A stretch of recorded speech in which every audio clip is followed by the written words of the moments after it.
Welcome to the new studio, the Hopemobile. This came across my email just the other day, and it made me think.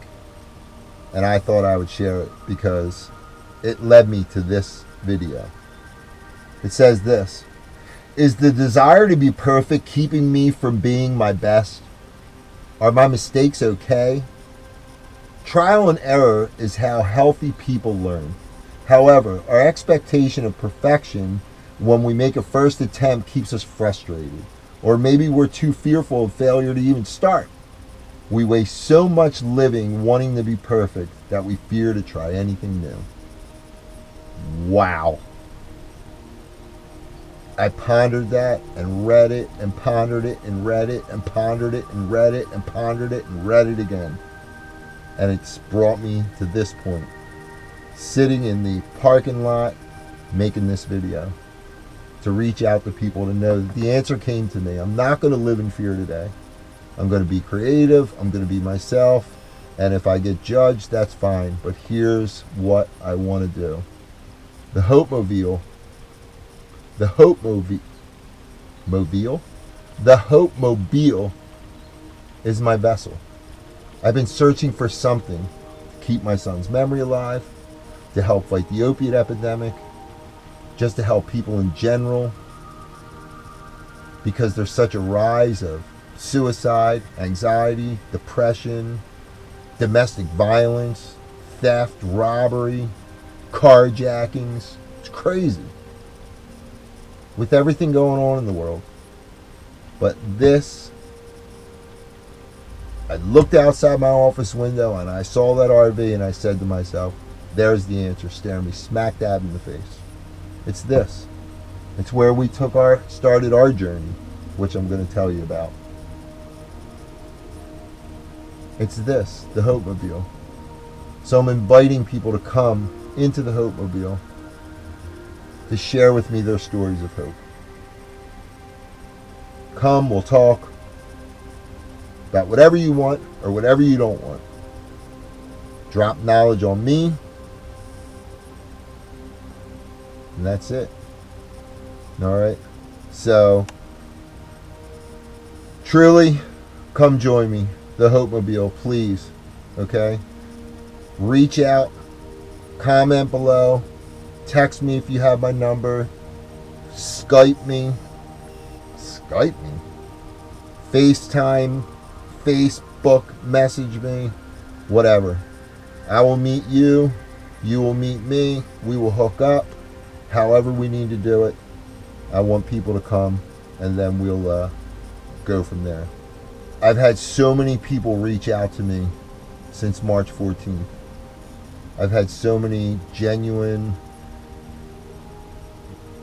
kind-hearted, honest conversations with so many people, and I want to start sharing those conversations on my YouTube channel because I get so much out of them, and I think if they're shared, then there's a possibility that other people may get something out of them. Listen, if you come and we talk, it's up to you what you want to talk about. I'm not interviewing people. I'm just chit-chatting with people. Everyone has a story of hope. Everyone has ups and downs. No one goes through life unscathed. Everyone has stories. I work with 3 other men, so there's a total of 4 men in my workplace, and combined we have lost 5 sons. Anyway, to go back to the email, I don't want to live in fear. I don't want to think that, oh, I can't do this, or it's dumb, or people are going to perceive it as awkward or odd or intrusive or whatever. I'm just going to do it. I'm not forcing anybody to come, but I hope that people come. Because I sit and I have these conversations with so many people, and in particular lately with so many of Jimmy's friends, and they're dropping unbelievable pieces of knowledge on me. I feel like every conversation that I have, I'm being educated further and further. Not just on the epidemic. We're talking about the pandemic. We're talking about life, about school, about childhood, about growing up, about, where they've come to crossroads in their lives, and, they could have went this way and they went that way, and instead they should have gone that way and not gone that way. Actions and results of those actions, some good, some bad, some indifferent, but I just feel like there's so much wisdom out there, and there's so much wisdom in young people in particular, which is crazy. And they're coming to me, they're reaching out to me. Hey, I want to check on you, I want to make sure that you're okay. Jimmy was my buddy, Jimmy was my brother, Jimmy was not a friend, he was a family member to me. I was in jail with him, I was in rehab with him, I was on the street with him, I was in Kensington with him, I was in Royersford with him. And people like that, all the guys that he worked with, all the guys that he hung with, all the people that have reached out to me, the conversations and the words and the caring and the compassion and the just checking up on me, it's so appreciated, and I'm so grateful for it. But I just feel like if people will come and sit and share with the YouTube audience, the world, with other people, what they're sharing with me, I think that we can, as a group, we can alleviate some hardship in the world. And at least, if we help one person, if today 129 people die from addiction and the 130th person lives, then we've done our job, because we've instilled hope in that one human being. And I believe that it's I just have to believe that it's a possibility. And I'm not going to let fear of failure, or like people looking at me like, oh, that's stupid, you're just trying to. I'm not going to allow that to get into my head, because that does get in my head. And I think, this is dumb. But I'm not going to allow it to take hold. So anyway, I'm looking to do stories from the Hopemobile. I'll gain from it. I have this book in here. Where is it? Oh, right here. Here it is. It's an old book. I have this old book in here.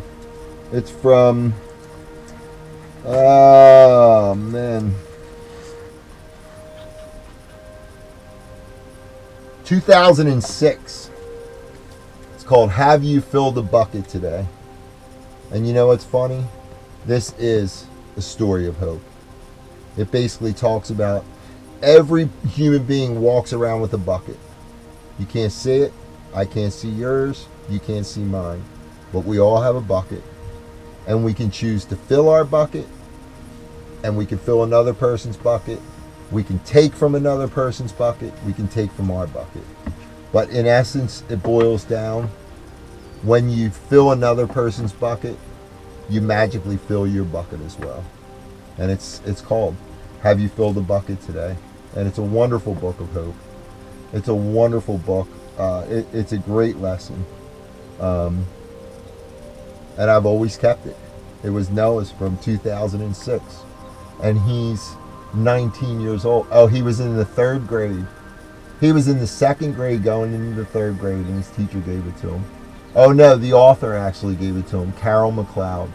And she said to Noah, have a great year in 3rd grade. Carol McLeod. She signed it. Hope.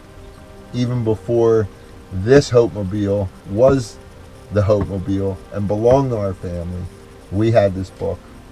And we were hustling hope before we even knew we were hustling hope. And sometimes that's the way it works. Because you don't know what you don't know. And I surely don't know what I don't know. And there's a lot that I don't know. So I'm hoping that you guys come in here and let me know what I don't know. And I'll look forward to it. So, all right. Thank you guys very much. I will look forward to talking to you soon. Thank you for the time. I love you. And thanks again for everyone that's reached out. I really appreciate it, as does my family. We are hanging in there, and we're doing well, and doing what we can do to keep young James's memory alive and his spirit alive as well. In his honor and honor of all my other loved ones who have passed, and in honor of all of your loved ones that have passed. And we'll keep it going. All right? Thanks for the time. Talk to you soon. Bye.